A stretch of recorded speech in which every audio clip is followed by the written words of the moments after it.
ਪੰਜਾਬ ਸਰਕਾਰ ਨੂੰ high court ਦੀ ਝਾੜ, NDPS ਐਕਟ ਦੀ ਉਲੰਘਣਾ ਦੇ ਲੱਗੇ ਦੋਸ਼। ਪੰਜਾਬ ਸਰਕਾਰ ਦੀ ਲੈਂਡ ਪੂਲਿੰਗ ਨੀਤੀ ਦਾ ਵਿਰੋਧ ਜਾਰੀ। ਕੰਗਣਾ ਰਣੌਤ ਦਾ ਪੰਜਾਬ ਨੂੰ ਲੈ ਕੇ ਵਿਵਾਦਿਤ ਬਿਆਨ।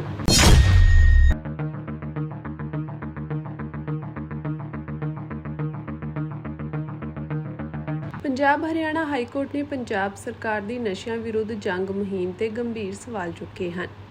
ਹਾਈ ਕੋਰਟ ਨੇ ਸਰਕਾਰ ਨੂੰ ਫਟਕਾਰ ਲਗਾਉਂਦੇ ਹੋਏ ਕਿਹਾ ਕਿ ਜੇਕਰ ਉਹ ਆਪਣਾ ਸੰਵਿਧਾਨਕ ਫਰਜ਼ ਨਹੀਂ ਨਿਭਾ ਰਹੀ ਹੈ ਤਾਂ ਅਦਾਲਤ ਚੁੱਪ ਕਰਕੇ ਬੈਠ ਕੇ ਇਸ ਨੂੰ ਨਹੀਂ ਦੇਖ ਸਕਦੀ, ਜਿਸ ਤੇ ਸੰਵਿਧਾਨ ਦੇ ਰੱਖਿਅਕ ਹੋਣ ਦੇ ਨਾਤੇ ਅਦਾਲਤ ਨੂੰ ਇਸ ਵਿੱਚ ਦਖਲ ਦੇਣਾ ਜ਼ਰੂਰੀ ਹੋਵੇਗਾ। ਹਾਈ ਕੋਰਟ ਨੇ ਕਿਹਾ ਕਿ ਪਿਛਲੇ 1 ਮਹੀਨੇ ਤੋਂ ਇਹ ਪੈਟਰਨ ਦੇਖਿਆ ਗਿਆ ਹੈ ਕਿ ਕਿਸੇ ਹੋਰ ਤੋਂ ਨਸ਼ੀਲੇ ਪਦਾਰਥ ਜ਼ਬਤ ਕੀਤੇ ਜਾਂਦੇ ਹਨ ਅਤੇ ਉਸ ਦੇ ਬਿਆਨ ਦੇ ਆਧਾਰ ਤੇ ਹੋਰ ਲੋਕਾਂ ਨੂੰ ਨਾਮਜ਼ਦ ਕਰਕੇ ਗ੍ਰਿਫਤਾਰੀਆਂ ਦੇ ਅੰਕੜਿਆਂ ਦੀ ਖੇਡ ਖੇਡੀ ਜਾ ਰਹੀ ਹੈ। ਅਦਾਲਤ ਨੇ ਕਿਹਾ ਕਿ ਸਿਰਫ 90 ਰੁਪਏ ਦੀਆਂ ਐਂਟੀਜ਼ੋਲਮ ਗੋਲੀਆਂ ਜ਼ਬਤ ਕਰਕੇ ਅਤੇ ਇਸ ਨੂੰ ਵਪਾਰਕ ਮਾਤਰਾ ਦੱਸ ਕੇ ਗ੍ਰਿਫਤਾਰੀਆਂ ਕੀਤੀਆਂ ਜਾ ਰਹੀਆਂ ਹਨ। ਇਸ ਤਰ੍ਹਾਂ ਕਰਕੇ ਸਰਕਾਰ ਲੋਕਾਂ ਨੂੰ ਇਹ ਦੱਸਣ ਦੀ ਕੋਸ਼ਿਸ਼ ਕਰ ਰਹੀ ਹੈ ਕਿ ਉਹ ਨਸ਼ਿਆਂ ਵਿਰੁੱਧ ਵੱਡੀ ਕਾਰਵਾਈ ਕਰ ਰਹੀ ਹੈ। ਹਾਈ ਕੋਰਟ ਨੇ ਕਿਹਾ ਕਿ ਅਜਿਹਾ ਕਰਕੇ ਸਰਕਾਰ NDPS ਐਕਟ ਦੀ ਦੁਰਵਰਤੋਂ ਕਰ ਰਹੀ ਹੈ। ਪੰਜਾਬ ਸਰਕਾਰ ਨੂੰ ਫਟਕਾਰ ਲਗਾਉਂਦੇ ਹੋਏ ਕਿਹਾ ਗਿਆ ਕਿ ਜੇਕਰ ਉਹ ਆਪਣਾ ਸੰਵਿਧਾਨਕ ਫਰਜ਼ ਨਹੀਂ ਨਿਭਾ ਰਹੀ ਹੈ ਤਾਂ ਅਦਾਲਤ ਚੁੱਪ ਕਰਕੇ ਨਹੀਂ ਬੈਠ ਸਕਦੀ। ਹਾਈ ਕੋਰਟ ਨੇ ਕਿਹਾ ਕਿ ਜੇਕਰ ਪੰਜਾਬ ਸਰਕਾਰ ਆਪਣੇ ਨਾਗਰਿਕਾਂ ਨੂੰ ਸੁਰੱਖਿਅਤ ਮਾਹੌਲ ਪ੍ਰਦਾਨ ਕਰਨ ਵਿੱਚ ਅਸਫਲ ਰਹਿੰਦੀ ਹੈ ਤਾਂ ਸਾਨੂੰ ਇਸ ਮਾਮਲੇ ਦਾ ਨੋਟਿਸ ਲੈਣਾ ਪਵੇਗਾ ਅਤੇ ਸਰਕਾਰ ਨੂੰ ਸੂਬੇ ਵਿੱਚ ਬਿਹਤਰ ਮਾਹੌਲ ਬਣਾਉਣ ਦਾ ਆਦੇਸ਼ ਦੇਣਾ ਪਵੇਗਾ। ਜਸਟਿਸ ਸੰਦੀਪ ਮੋਦਗਿਲ ਨੇ ਲੁਧਿਆਣਾ ਦੇ ਇੱਕ ਮਾਮਲੇ ਵਿੱਚ ਪੰਜਾਬ ਸਰਕਾਰ ਵਿਰੁੱਧ ਇਹ ਸਖਤ ਟਿੱਪਣੀਆਂ ਕੀਤੀਆਂ। ਇਹ ਹੁਕਮ ਇੱਕ ਮੁਲਜ਼ਮ ਦੀ ਜ਼ਮਾਨਤ ਪਟੀਸ਼ਨ ਦੀ ਸੁਣਵਾਈ ਦੌਰਾਨ ਦਿੱਤੇ ਗਏ ਸਨ। ਇਸ ਦੋਸ਼ੀ ਨੂੰ ਇੱਕ ਹੋਰ ਮੁਲਜ਼ਮ ਦੇ ਬਿਆਨ ਤੇ ਗ੍ਰਿਫਤਾਰ ਕੀਤਾ ਗਿਆ ਸੀ ਕਿ ਉਸ ਤੋਂ 8.28 ਗ੍ਰਾਮ ਐਂਟੀਜ਼ੋਲਮ ਗੋਲੀਆਂ ਬਰਾਮਦ ਹੋਈਆਂ ਹਨ।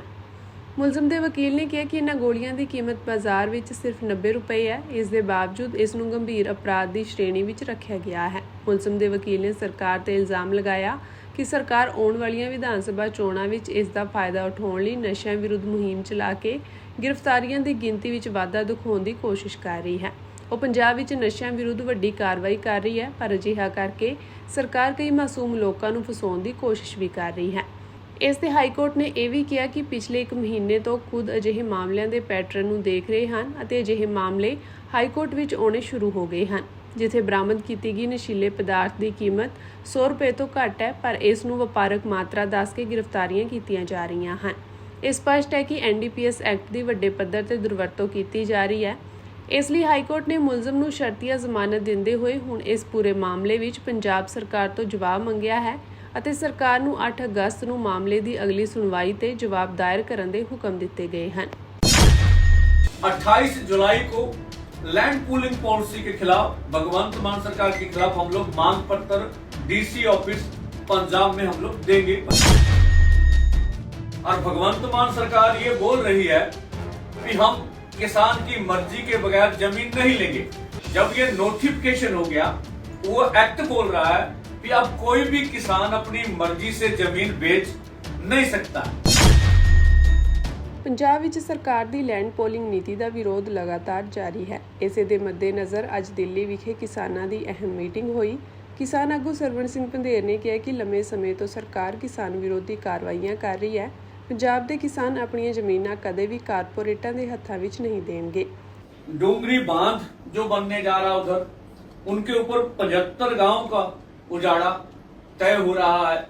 इसी तरह से पंजाब में भगवंत मान सरकार लैंड पूलिंग पॉलिसी लेकर आई है, तो लगभग 65,000 एकड़ जमीन को नोटिफाई कर दिया गया और लगभग उनको अर्बनाइजेशन के नाम पर किसानों से लूट मचाने के लिए तैयारी कर ली गई है।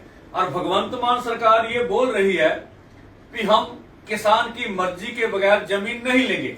जब ये नोटिफिकेशन हो गया, वो एक्ट बोल रहा है कि अब कोई भी किसान अपनी मर्जी से जमीन बेच नहीं सकता है। तो ऑल इंडिया केएमएम ने भी मता पास करके जो पंजाब में पंजाब के किसान आंदोलन कर रहे हैं उनकी हमायत किया गया। जब देश भर की जरूरत पड़ेगी तो केएमएम पूरा देश भर का साथ में हमारे आएगा।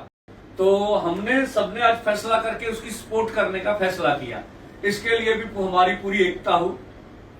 दूसरा, 28 जुलाई को लैंड पूलिंग पॉलिसी के खिलाफ भगवंत मान सरकार के खिलाफ हम लोग मांग पत्र DC ऑफिस पंजाब में हम लोग देंगे। पंजाब में इसी के साथ साथ 11 अगस्त को पंजाब के अंदर मोटरसाइकिल मार्च करेंगे। जो पीड़ित गांव है हमारे, वहां घर घर जाएंगे भी ये लैंड पूलिंग पॉलिसी हमारे लिए ठीक नहीं है। और जलंधर में बड़ी महापंचायत हम लोग करेंगे, उसका नाम हमने दिया जमीन बचाओ, गांव बचाओ, पंजाब बचाओ। महारैली हम लोग करेंगे और लाखों का इकट्ठ करेंगे। वहां जलंधर में पुड्डा का हेड ऑफिस पंजाब का, वहां पर इकट्ठ करेंगे और हमारे बाहर से केएमएम के साथी भी वहां पहुंचेंगे। और ये निर्णय थे जो स्पेशली हमने लिए थे, आज केएमएम ने पास कर दिए हैं और कुछ आपकी मीटिंग, आपकी पीसी के बाद भी हम लोग निर्णय करेंगे। उन्हें इस मौके विरोधी पार्टियां ਨੂੰ ਵੀ ਘੇਰਿਆ। ਉਹਨਾਂ ਕਿਹਾ ਕਿ ਸੱਤਾਧਾਰੀ ਧਿਰ ਤਾਂ ਸਪਸ਼ਟ ਤੌਰ ਤੇ ਕਿਸਾਨਾਂ ਦੇ ਖਿਲਾਫ ਕਾਰਵਾਈਆਂ ਕਰ ਰਹੀ ਹੈ, ਪਰ ਵਿਰੋਧੀ ਧਿਰਾਂ ਵੱਲੋਂ ਵੀ ਪਾਰਲੀਮੈਂਟ ਵਿੱਚ ਕਿਸਾਨੀ ਮੁੱਦੇ ਨਾ ਚੁੱਕਣੇ ਬਹੁਤ ਵੱਡਾ ਚਿੰਤਾ ਦਾ ਵਿਸ਼ਾ ਹੈ। ਉਹਨਾਂ ਲੋਕਾਂ ਨੂੰ ਅਪੀਲ ਕੀਤੀ ਕਿ ਆਪਣੇ ਹੱਕ ਲੈਣ ਲਈ ਸਾਨੂੰ ਸਭ ਨੂੰ ਇਕਜੁੱਟ ਹੋ ਕੇ ਸੰਘਰਸ਼ ਕਰਨਾ ਪਵੇਗਾ, क्योंकि विरोधी धिर भी हुण अपने फर्ज नहीं निभा रही है। जो एमएसपी लीगल गारंटी कानून की मांग थी, जो आज पार्लियामेंट का सेशन चल रहा है, उसमें कोई भी पार्टी ये मुद्दा ना तो रेज कर रही है, ना सरकार तो उसमें बोल ही नहीं रही थी। तो इंडिया गठजोड़ लगभग जब किसान आंदोलन चल रहा था, दिल्ली आंदोलन 2, तो लगभग बोल रहा था प्राइवेट बिल लेके आएंगे और लगभग एमएसपी लीगल गारंटी कानून पर। और आज इंडिया गठजोड़ का कोई भी घटक दल एमएसपी के ऊपर कोई भी सवाल उठा नहीं रहा और इसके ऊपर हमें खेद है। हिमाचल में जो है ड्रग्स की स्थिति इतनी गंभीर है कि मैं आपसे ये बताना चाहूँगी कि जल्द ही अगर इस पर कोई कड़ा कदम नहीं लिया जाएगा तो हमारे जो जैसे पंजाब में कुछ गांव हैं जहां पे सिर्फ विधवाएं और महिलाएं ही रहती हैं, वैसी स्थिति हमारे हिमाचल की हो जाएगी। ਆਲ ਇੰਡੀਆ ਕਾਂਗਰਸ ਕਮੇਟੀ ਦੇ ਸਕੱਤਰ ਅਤੇ ਵਿਧਾਇਕ ਪਦਮ ਸ਼੍ਰੀ ਪ੍ਰਗਟ ਸਿੰਘ ਨੇ ਸੰਸਦ ਮੈਂਬਰ ਕੰਗਣਾ ਰਣੌਤ ਦੇ ਹਿਮਾਚਲ ਵਿੱਚ ਨਸ਼ਿਆਂ ਦੀ ਸਮੱਸਿਆ ਲਈ ਪੰਜਾਬ ਨੂੰ ਜ਼ਿੰਮੇਵਾਰ ਠਹਿਰਾਉਣ ਦੇ ਬਿਆਨ ਦੀ ਸਖਤ ਨਿੰਦਾ ਕੀਤੀ ਹੈ। ਉਹਨਾਂ ਨੇ ਨਾ ਸਿਰਫ ਇਸ ਨੂੰ ਤੱਥਹੀਣ ਕਿਹਾ, ਸਗੋਂ ਇਸ ਨੂੰ ਪੰਜਾਬ ਅਤੇ ਸਿੱਖਾਂ ਨੂੰ ਬਦਨਾਮ ਕਰਨ ਲਈ ਭਾਜਪਾ ਦੀ ਇੱਕ ਖਤਰਨਾਕ ਰਣਨੀਤੀ ਵੀ ਦੱਸਿਆ। ਨਾਰਾਜ਼ਗੀ ਪ੍ਰਗਟ ਕਰਦੇ ਹੋਏ ਪ੍ਰਗਟ ਸਿੰਘ ਨੇ ਕਿਹਾ ਕਿ ਹਿਮਾਚਲ ਵਿੱਚ ਨਸ਼ਿਆਂ ਦੀ ਸਮੱਸਿਆ ਲਈ ਪੰਜਾਬ ਨੂੰ ਜ਼ਿੰਮੇਵਾਰ ਠਹਿਰਾਉਣਾ ਸਿਰਫ ਅਗਿਆਨਤਾ ਨਹੀਂ ਹੈ, ਸਗੋਂ ਇਹ ਭਾਜਪਾ ਦੀ ਸੋਚ ਨੂੰ ਉਜਾਗਰ ਕਰਦਾ ਹੈ ਜੋ ਲਗਾਤਾਰ ਪੰਜਾਬੀਆਂ ਅਤੇ ਸਿੱਖਾਂ ਨੂੰ ਨਿਸ਼ਾਨਾ ਬਣਾ ਰਹੀ ਹੈ। ਮੈਂ ਇਸ ਜ਼ਹਿਰੀਲੇ ਅਤੇ ਝੂਠੇ ਬਿਰਤਾਂਤ ਦੀ ਸਖਤ ਨਿੰਦਾ ਕਰਦਾ ਹਾਂ। ਪ੍ਰਗਟ ਸਿੰਘ ਨੇ ਕਿਹਾ ਕਿ ਕੰਗਣਾ ਅਧੂਰੇ ਅਤੇ ਗਲਤ ਤੱਥਾਂ ਤੇ ਦੋਸ਼ ਲਗਾ ਰਹੀ ਹੈ। ਗਲਤ ਤੱਥ ਦੱਸ ਕੇ ਪੰਜਾਬ ਦੇ ਲੋਕਾਂ ਦਾ ਅਕਸ ਖਰਾਬ ਕੀਤਾ ਜਾ ਰਿਹਾ ਹੈ, ਇਹ ਬਰਦਾਸ਼ਤ ਨਹੀਂ ਕੀਤਾ ਜਾਵੇਗਾ। ਹਿਮਾਚਲ ਵਿੱਚ ਨਸ਼ਿਆਂ ਦੀ ਸਪਲਾਈ ਲਈ ਸਿਰਫ ਪੰਜਾਬ ਨੂੰ ਜ਼ਿੰਮੇਵਾਰ ਠਹਿਰਾਉਣਾ ਇੱਕ ਸਾਜ਼ਿਸ਼ ਦਾ ਹਿੱਸਾ ਹੈ। ਕੰਗਣਾ ਦੀ ਸੋਚ ਹਮੇਸ਼ਾ ਪੰਜਾਬ ਅਤੇ ਪੰਜਾਬੀਆਂ ਦੇ ਵਿਰੁੱਧ ਰਹੀ ਹੈ। ਪ੍ਰਗਟ ਸਿੰਘ ਨੇ ਭਾਜਪਾ ਸੰਸਦ ਮੈਂਬਰ ਕੰਗਣਾ ਰਣੌਤ ਤੋਂ ਮੰਗ ਕੀਤੀ ਕਿ ਉਹ ਤੁਰੰਤ ਆਪਣਾ ਬਿਆਨ ਵਾਪਸ ਲੈਣ ਅਤੇ ਪੰਜਾਬ ਦੇ ਲੋਕਾਂ ਤੋਂ ਜਨਤਕ ਤੌਰ ਤੇ ਮੁਆਫੀ ਮੰਗਣ। ਉਹਨਾਂ ਭਾਜਪਾ ਲੀਡਰਸ਼ਿਪ ਨੂੰ ਵੀ ਇਹ ਸਪਸ਼ਟ ਕਰਨ ਲਈ ਕਿਹਾ ਕਿ ਕੀ ਪਾਰਟੀ ਅਜਿਹੇ ਭੜਕਾਊ ਅਤੇ ਫੁੱਟਪਾਊ ਬਿਆਨਾਂ ਦਾ ਸਮਰਥਨ ਕਰਦੀ ਹੈ। ਜੇਕਰ ਭਾਜਪਾ ਸੱਚਮੁੱਚ ਰਾਸ਼ਟਰੀ ਏਕਤਾ ਵਿੱਚ ਵਿਸ਼ਵਾਸ ਰੱਖਦੀ ਹੈ ਤਾਂ ਉਸ ਨੂੰ ਪੰਜਾਬ ਵਿਰੁੱਧ ਝੂਠ ਦੇ ਹਥਿਆਰ ਦੀ ਵਰਤੋਂ ਬੰਦ ਕਰਨੀ ਪਵੇਗੀ। ਇਹ ਸਿਰਫ ਇੱਕ ਰਾਜਨੀਤਿਕ ਬਿਆਨ ਨਹੀਂ ਹੈ, ਇਹ ਪੰਜਾਬ ਦੇ ਸਨਮਾਨ, ਸੱਚਾਈ ਅਤੇ ਮਾਣ ਦਾ ਸਵਾਲ ਹੈ। ਪ੍ਰਗਟ ਸਿੰਘ ਨੇ ਸਪਸ਼ਟ ਕੀਤਾ ਕਿ ਪੰਜਾਬ ਖੁਦ ਨਸ਼ੇ ਦੀ ਤਰਾਸਦੀ ਦਾ ਸ਼ਿਕਾਰ ਹੈ, ਇਸ ਦਾ ਸਰੋਤ ਨਹੀਂ। ਸਾਡੇ ਨੌਜਵਾਨ ਪੀੜ੍ਹੀਆਂ ਤੋਂ ਇਸ ਜ਼ਹਿਰ ਦਾ ਸ਼ਿਕਾਰ ਹੋ ਰਹੇ ਹਨ। ਹਜ਼ਾਰਾਂ ਪਰਿਵਾਰ ਤਬਾਹ ਹੋ ਚੁੱਕੇ ਹਨ। ਪੰਜਾਬ ਹਰ ਰੋਜ਼ ਇਸ ਜ਼ਹਿਰ ਵਿਰੁੱਧ ਜ਼ਮੀਨ ਅਤੇ ਅਦਾਲਤਾਂ ਵਿੱਚ ਲੜ ਰਿਹਾ ਹੈ। ਅਜਿਹੀ ਸਥਿਤੀ ਵਿੱਚ ਪੰਜਾਬ ਨੂੰ ਦੋਸ਼ੀ ਠਹਿਰਾਉਣਾ ਇਸ ਦੇ ਸੰਘਰਸ਼ਾਂ ਦਾ ਅਪਮਾਨ ਹੈ। ਪ੍ਰਗਟ ਸਿੰਘ ਨੇ ਜ਼ੋਰ ਦੇ ਕੇ ਕਿਹਾ ਕਿ ਗੁਜਰਾਤ ਭਾਰਤ ਵਿੱਚ ਆਉਣ ਵਾਲੇ ਨਸ਼ਿਆਂ ਦਾ ਸਭ ਤੋਂ ਵੱਡਾ ਰਸਤਾ ਬਣ ਗਿਆ ਹੈ। ਗੁਜਰਾਤ ਬੰਦਰਗਾਹਾਂ ਤੋਂ 21,000 ਕਰੋੜ ਰੁਪਏ ਤੋਂ ਵੱਧ ਦੇ ਨਸ਼ੇ ਜ਼ਬਤ ਕੀਤੇ ਗਏ ਹਨ। ਕਿ ਕੰਗਣਾ ਰਣੌਤ ਅਤੇ ਭਾਜਪਾ ਵਿੱਚ ਇਸ ਬਾਰੇ ਪ੍ਰਧਾਨ ਮੰਤਰੀ ਨਰਿੰਦਰ ਮੋਦੀ ਅਤੇ ਗੁਜਰਾਤ ਸਰਕਾਰ ਨੂੰ ਸਵਾਲ ਕਰਨ ਦੀ ਹਿੰਮਤ ਹੈ। ਉਹਨਾਂ ਅੱਗੇ ਕਿਹਾ ਕਿ ਜਦੋਂ ਵੋਟਾਂ ਲੈਣ ਦੀ ਗੱਲ ਆਉਂਦੀ ਹੈ ਤਾਂ ਭਾਜਪਾ ਪੰਜਾਬ ਦੀਆਂ ਕੁਰਬਾਨੀਆਂ ਨੂੰ ਯਾਦ ਕਰਦੀ ਹੈ, ਪਰ ਜਦੋਂ ਜ਼ਿੰਮੇਵਾਰੀ ਲੈਣ ਦੀ ਗੱਲ ਆਉਂਦੀ ਹੈ ਤਾਂ ਪੰਜਾਬ ਸਭ ਤੋਂ ਪਹਿਲਾਂ ਬਦਨਾਮ ਹੁੰਦਾ ਹੈ। ਇਹ ਸਿਰਫ ਰਾਜਨੀਤਿਕ ਮੌਕਾਪ੍ਰਸਤੀ है। हिमाचल में जो है ड्रग्स की स्थिति इतनी गंभीर है कि मैं आपसे ये बताना चाहूँगी कि जल्द ही अगर इस पर कोई कड़ा कदम नहीं लिया जाएगा तो हमारे जो जैसे पंजाब में कुछ गांव हैं जहां पे सिर्फ विधवाएं और महिलाएं ही रहती हैं, वैसी स्थिति हमारे हिमाचल की हो जाएगी। हिमाचल के बच्चे एक तो हद से ज़्यादा मैं कहूँगी गलिबल होते हैं, भोले होते हैं, सीधे होते हैं। और पंजाब के रास्ते से और पंजाब में पाकिस्तान के रास्ते से जो ड्रग आ रहा है और जो हिमाचल में पहुंच रहा है, बच्चों ने जो है माँ बाप के गहने बेच दिए हैं, बच्चों ने जो है चोरियां कर करके गाड़ियां बेच दी है। हमारे पास ऐसे ऐसे लोग आते रोते हैं, कमरों में वो खुद को बंद कर लेते हैं, फर्नीचर तोड़ते हैं, चिल्लाते हैं, रोते हैं। ये एक तरह से आप देखें तो मौत से भी बदतर जो है ये उनकी स्थिति हो जाती है। तो इसके लिए अवश्य ही गवर्नर जी ने जो कहा है वो सही।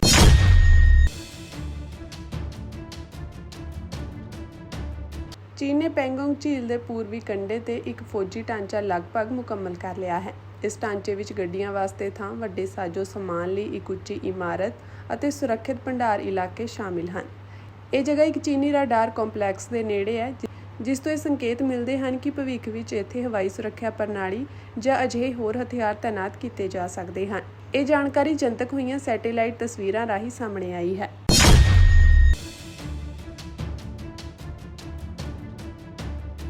ਜੈਪੁਰ ਹਵਾਈ ਅੱਡੇ ਤੇ ਅੱਜ 에ਅਰ ਇੰਡੀਆ ਦੇ ਇੱਕ ਜਹਾਜ਼ ਦੀ ਐਮਰਜੈਂਸੀ ਲੈਂਡਿੰਗ ਹੋਈ। ਇਹ ਜਹਾਜ਼ ਜੈਪੁਰ ਤੋਂ ਮੁੰਬਈ ਲਈ ਰਵਾਨਾ ਹੋਇਆ ਸੀ। ਉਡਾਨ ਭਰਨ ਤੋਂ ਸਿਰਫ 18 ਮਿੰਟ ਬਾਅਦ ਹੀ ਜਹਾਜ਼ ਵਿੱਚ ਤਕਨੀਕੀ ਸਮੱਸਿਆ ਆ ਗਈ। ਇਸ ਤੋਂ ਬਾਅਦ ਪਾਇਲਟ ਨੇ ਜਹਾਜ਼ ਨੂੰ ਜੈਪੁਰ ਹਵਾਈ ਅੱਡੇ ਤੇ ਐਮਰਜੈਂਸੀ ਲੈਂਡਿੰਗ ਕਰਵਾਈ।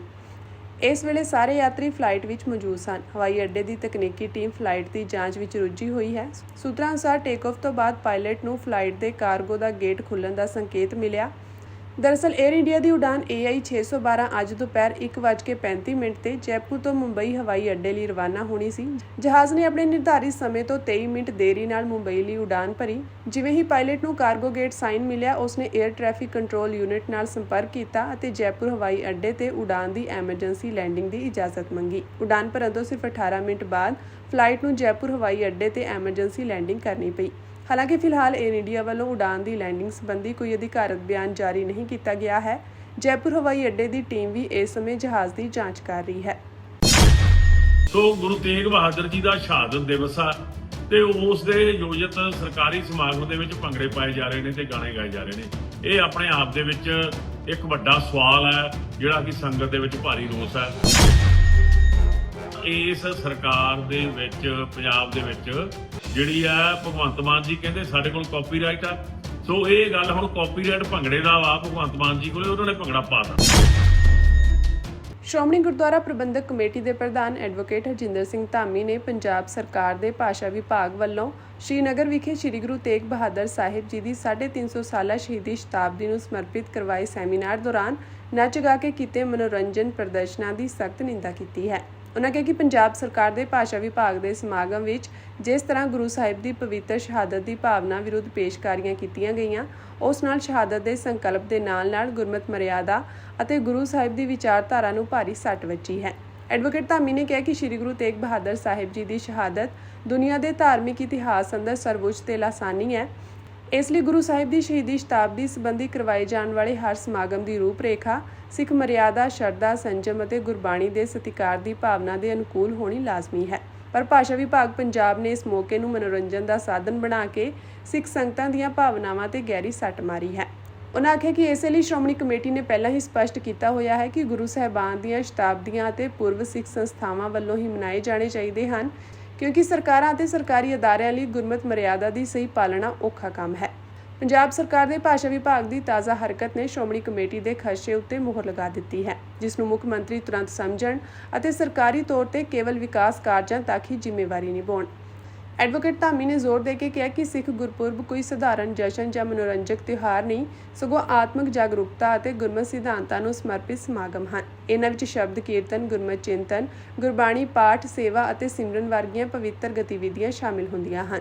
ਨੱਚਣਾ, ਗਾਉਣਾ ਜਾਂ ਹੋਰ ਮਨੋਰੰਜਕ ਪ੍ਰਦਰਸ਼ਨ ਨਾ ਸਿਰਫ ਗੁਰਮਤਿ ਦੇ ਸਿਧਾਂਤਾਂ ਦੀ ਉਲੰਘਣਾ ਹਨ, ਸਗੋਂ ਸ੍ਰੀ ਗੁਰੂ ਤੇਗ ਬਹਾਦਰ ਸਾਹਿਬ ਜੀ ਦੀ ਸ਼ਹਾਦਤ ਦੀ ਬੇਅਦਬੀ ਵੀ ਹਨ। ਐਡਵੋਕੇਟ ਧਾਮੀ ਨੇ ਪੰਜਾਬ ਸਰਕਾਰ ਨੂੰ ਇਸ ਗੰਭੀਰ ਅਣਗਹਿਲੀ ਲਈ ਜਨਤਕ ਮੁਆਫੀ ਮੰਗਣ ਲਈ ਆਖਦਿਆਂ ਕਿਹਾ ਕਿ ਭਵਿੱਖ ਵਿੱਚ ਅਜਿਹੀਆਂ ਘਟਨਾਵਾਂ ਨੂੰ ਰੋਕਣ ਲਈ ਸਪਸ਼ਟ ਅਤੇ ਸਖਤ ਨਿਰਦੇਸ਼ ਜਾਰੀ ਕੀਤੇ ਜਾਣ।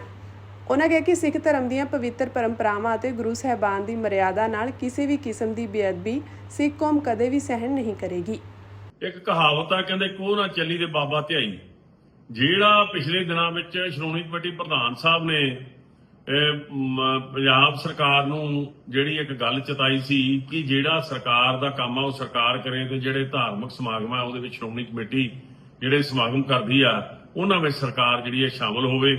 ਸੋ ਅੱਜ ਇੱਕ ਵੱਡਾ ਰੋਸ ਸੰਗਤ ਦੇ ਵਿੱਚ ਦੇਖਣ ਨੂੰ ਮਿਲਿਆ ਕਿ ਸ੍ਰੀਨਗਰ ਦੇ ਵਿੱਚ ਇੱਕ ਸਮਾਗਮ ਆਯੋਜਿਤ ਕੀਤਾ ਜਿਹੜਾ ਕਿ ਪੰਜਾਬ ਦੀ ਭਾਸ਼ਾ ਵਿਭਾਗ ਵੱਲੋਂ ਕੀਤਾ ਗਿਆ, ਜਿਸ ਦੇ ਵਿੱਚ ਇੱਕ ਗਾਉਣ ਵਾਲੇ ਭਰਾ ਜਿਹੜੇ ਆ ਉੱਥੇ ਗੀਤ ਗਾ ਰਹੇ ਆ ਤੇ ਸੰਗਤ ਜਿਹੜੀ ਆ ਉਹ ਸੰਗਤ ਨਾ ਕਹਿ ਲਵਾਂ ਕਿ ਜਿਹੜੇ ਉੱਥੇ ਹਾਜ਼ਰੀਨ ਨੇ ਉਹ ਉੱਥੇ ਭੰਗੜੇ ਪਾ ਰਹੇ ਨੇ।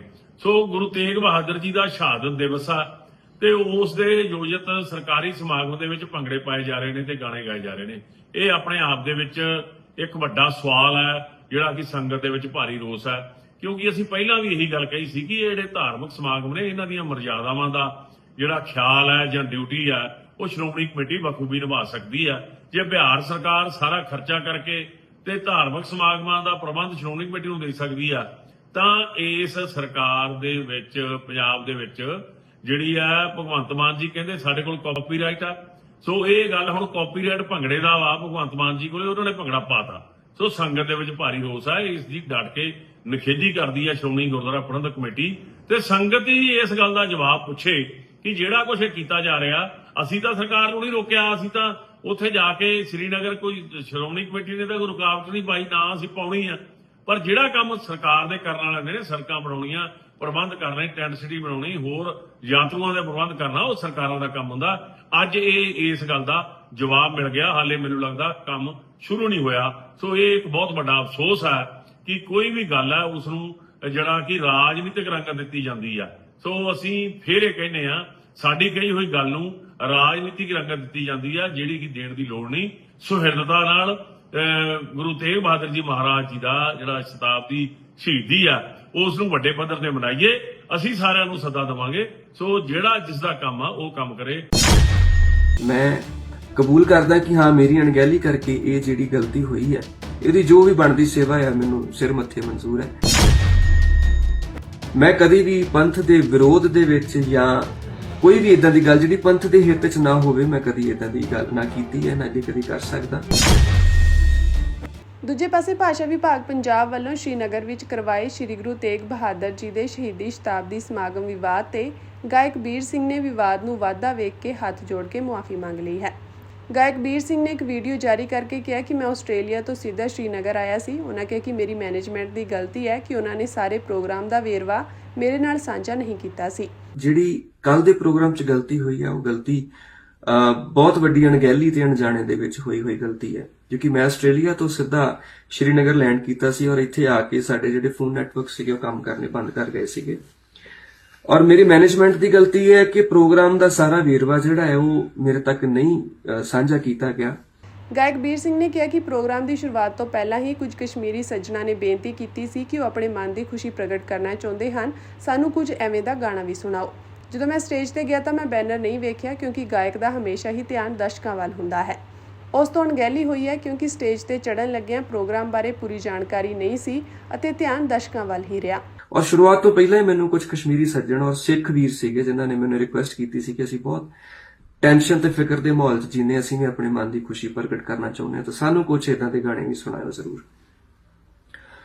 ਔਰ ਜਦੋਂ ਤੱਕ ਮੈਂ ਸਟੇਜ ਤੇ ਗਿਆ, ਕਿਉਂਕਿ ਸਟੇਜ ਤੇ ਜਾਣ ਲੱਗਿਆ ਆਰਟਿਸਟ ਦਾ ਧਿਆਨ ਆਡੀਅנס ਵੱਲ ਨੂੰ ਹੁੰਦਾ ਹੈ, ਪਿੱਛੇ ਲੱਗੇ ਬੈਨਰ ਵੱਲ ਨਹੀਂ ਕਈ ਵਾਰੀ ਛਾਤੀ ਮਾਰੀ ਜਾਂਦੀ। ਮੇਰੀ ਅਣਗਹਿਲੀ ਸੀਗੀ ਔਰ ਉਹਦੇ ਲਈ ਮੈਂ ਖਿਮਾ ਜਾ ਚੁੱਕੀ ਹਾਂ।